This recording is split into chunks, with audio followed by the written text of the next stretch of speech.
Hi everyone, finally मैले अयुबको पुस्तक पढिसकेँ है 38 देखि यता पढेर कम्प्लिट गरेँ and I wanted to share जुन चिज चाहिँ मैले सिकेँ अनि एकदमै हेल्पफुल भएको छ। हामीले 37 सम्म हेऱ्यो भने अयुब र उसको साथीहरूले चाहिँ डिबेट जस्तै गरेको छ है। अयुबले भन्छ कि मैले गल्ती नै गरेको छुइनँ, म सोध्छु प्रभुलाई किन मसँग यस्तो भएको भनेर है। साथीहरूले भन्छ गल्ती नगरी कहाँ यस्तोहरू हुन्छ। सो बेसिकली दुईटा पक्षले चाहिँ प्रभु चाहिँ कस्तो हो भनेर पुरा क्या अब उनीहरूको वर्ड्सले भनिरहेको छ प्रभु यस्तो हो, यसरी जज गर्छ and all those thing. And 38मा जब म पुगेँ I was very excited to read, किनभने टपिकमै द लर्ड स्पिक्स भनेको रहेछ है।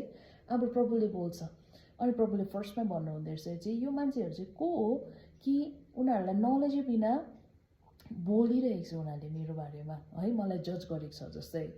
अनि उहाँले भन्छ कि अर्थको फाउन्डेसनले गर्दा चाहिँ तिमीहरू कहाँ थियो भनेर भनेको छ है। त्यहाँदेखि चाहिँ प्रभुले आफ्नो कुरा भन्नुभएको छ, नेचरको बारेमा, प्लान्ट्स, एनिमल्स, कन्स्टिलेसन सबैको बारेमा कुरा गरेको छ है।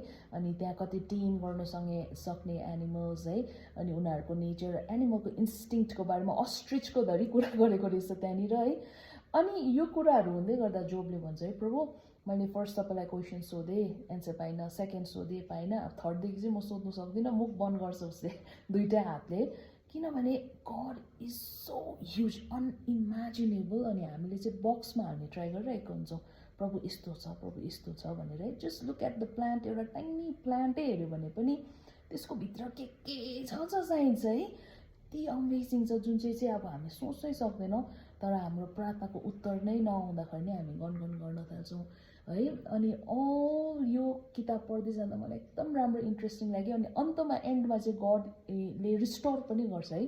उनीहरूको रिलेसन बिग्रेको हुन्छ साथी र अयुबको, अनि अन्तमा साथीहरूले गरेको सेक्रिफाइस चाहिँ प्रभुले भन्नुहुन्छ कि जा जोबकोमा जा, त्यहाँदेखि गर्नु सेक्रिफाइस है। त्यहाँदेखि उनीहरू पनि जान्छ, सो उनीहरूको रिलेसन पनि फेरि मेन्टेन हुन्छ है। सो मैले मिलाप गरेको पनि प्रभुले त्यहाँनिर रिस्टोर गरेको पनि देखिरहेको थिएँ। Plus he is unimaginable, he is big, huge. पहाड हेरौँ है, बादल हेरौँ, जे चिज हेरौँ, पानी हेरौँ, अक्सिजन हेरौँ है, त्यस्तो गड क्रिएटर चाहिँ। अनि हामी ह्युमनलाई माया गर्नुहुन्छ उहाँले है।